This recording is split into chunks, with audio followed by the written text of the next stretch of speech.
राधे राधे दोस्तों, शीतला माता के बसोड़ा पूजन की सरल विधि मैं आपको इस वीडियो में बता रही हूँ। पहले आप देख लीजिए कि हमें क्या क्या बसोड़ा पूजा के लिए तैयार करना होता है।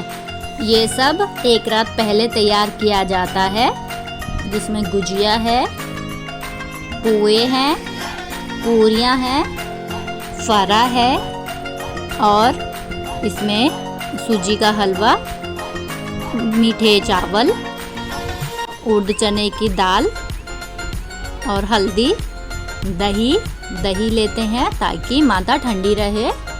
फ्रूट्स ले सकते हैं और अब दीपक और अगरबत्ती भी ले जाना, लेकिन वो माता के पास नहीं जलाते हैं।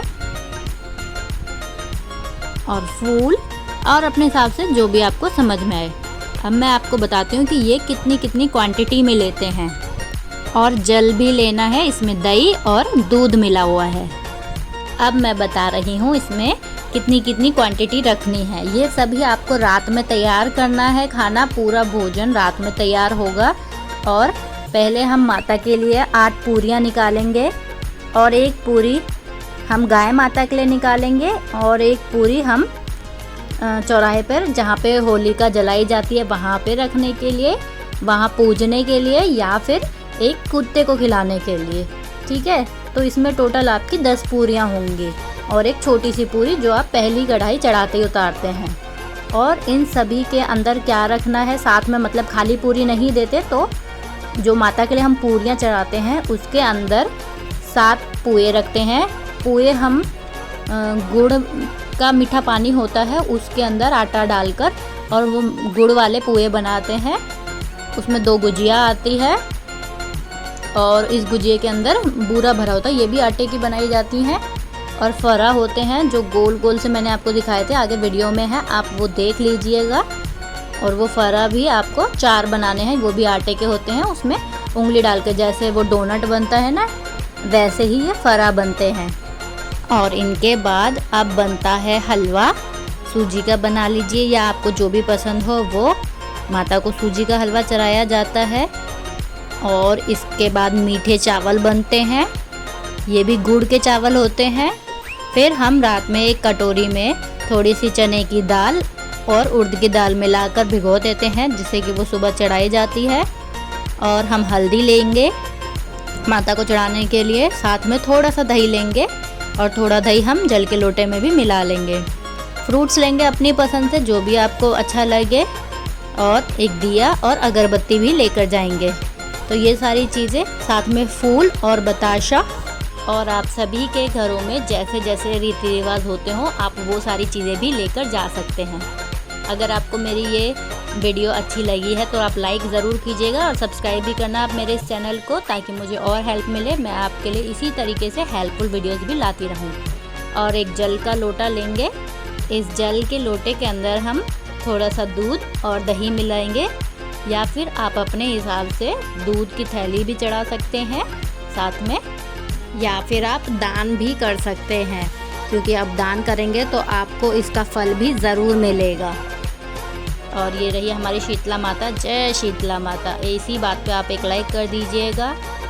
अब हम शीतला माता की जैसे ही पूजा ख़त्म होती है वैसे ही हम, और हाँ एक और बात ज़रूरी, पहले हम शीतला माता के जब मंदिर जाते हैं तो उसके साइड में जो दीवार होती है उसके ऊपर हम स्वास्तिक बनाते हैं हल्दी से।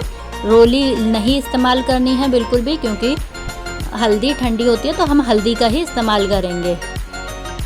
हल्दी का इस्तेमाल होने के बाद में हम थोड़ा थोड़ा जल दोनों साइड चढ़ाएंगे। उसके बाद में हम जो ये सारी चीज़ें पकवान सब तैयार करके लेकर गए थे वो सभी थोड़ा थोड़ा हम शीतला माता को भोग लगाएंगे और उन्हीं के पास रख देंगे। और आपको जो भी दान पुण्य दक्षिणा करनी होगी आप वो भी साथ में कर देंगे। ठीक है, इसके बाद जब हमारी शीतला माता की पूजा ख़त्म हो जाती है तो हम मंदिर से जब बाहर निकल कर आते हैं तो हमें सबसे पहले जो भी चौराया पड़ता है तो हम चौराया पूजते हैं। आपको पता है दोस्तों चौराया क्यों पूजा जाता है, क्यों चौराहे पर पानी डाला जाता है? आपको मैं इस वीडियो में बताती हूँ।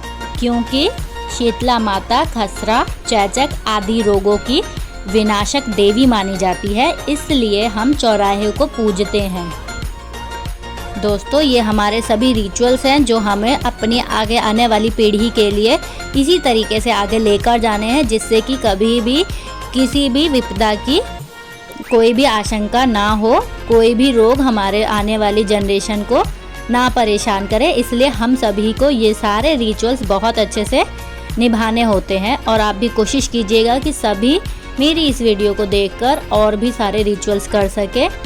तो हम चौराहे पर थोड़ा सा पानी डालेंगे और हल्दी डालेंगे थोड़ा सा। उसके बाद में हम उड़द चने की थोड़ी सी दाल डाल सकते हैं और थोड़ा सा उसको अपने पास में जो भी आपके पास मीठा हो, मीठा भोजन हो, गुड़ हो या फिर हलवा बचा होगा आपके पास में, थोड़ा सा आपके मीठे चावल होंगे तो वो भी आप थोड़ा थोड़ा वहाँ पे रख देंगे। अब हमारी चौराहे की पूजा भी हो गई है। इसके बाद हम गौ माता को पूरी खिलाएंगे, जो हमने आगे वीडियो में देखी थी, पहले पीछे वीडियो में देखी है, आप जाकर देख सकते हैं पीछे। तो हम गौ माता को पूरी खिलाएंगे और पूरी के साथ हमने उसके अंदर रखा था थोड़ा सा हलवा, थोड़े से चावल, मीठे चावल। तो हम ये सब भी गौ माता को खिलाएंगे। इसके बाद हम जाते हैं जहाँ पे होली जलाई गई थी, होलिका जलाई गई थी, उसी जगह पर हम जाएंगे। वहाँ पे हम पूजा करेंगे, थोड़ा सा पानी डालेंगे, हल्दी डालेंगे और आप उस जगह पर भी सेम यही सारी चीज़ें अप्लाई करेंगे। जो आपने वो होलिका की एक और पूरी रखी हुई देखी थी, वो पूरी आप वहाँ रखेंगे। उसके अंदर भी सारी चीज़ें होंगी जैसे हमने माता को चढ़ाई थी। ऐसे ही हम अपनी होलिका माता की पूजा भी पूरी कर लेंगे। इसके बाद हम अपने घर आएंगे। घर आने के बाद पहले हम घर में सीधे एंटर नहीं होंगे, हम घर के चौखट पर थोड़ा सा जल डालकर उस पे स्वस्तिक बनाएंगे दोनों साइड गेट के। और हमारे जो बच्चे होंगे उस पे से हमने जो कुछ एक नज़र उतारने वाले भी बनाए होंगे, उसको बच्चों के ऊपर से उतार के और चारों दिशाओं में फेंक देंगे। और फिर घर आकर हम भगवान जी की पूजा कर लेंगे। हमारी पूजा संपन्न होती है, हम ये भोग लगाएंगे भगवान जी को, जो भी हमने अपने घर में बनाया होगा, और वही भोजन हम पूरे दिन करेंगे। इस दिन चूल्हा नहीं जलता है, तो आप खास ध्यान रखिएगा कि शीतला माता की पूजा आपने करी है तो आप चूल्हा ना जलाएं। और इसी तरीके से आप पूरी पूजा अपनी बहुत अच्छे से संपन्न कर लें। मैंने आपको इस वीडियो में पूरी तरीके से एक एक डिटेल बताई है कि आप किस तरीके से क्या क्या कर सकते हैं। मेरी ये वीडियो आपको हेल्पफुल लगी हो तो आप मुझे शीतला माता के नाम पर एक लाइक, शेयर और सब्सक्राइब ज़रूर कीजिएगा। राधे राधे दोस्तों।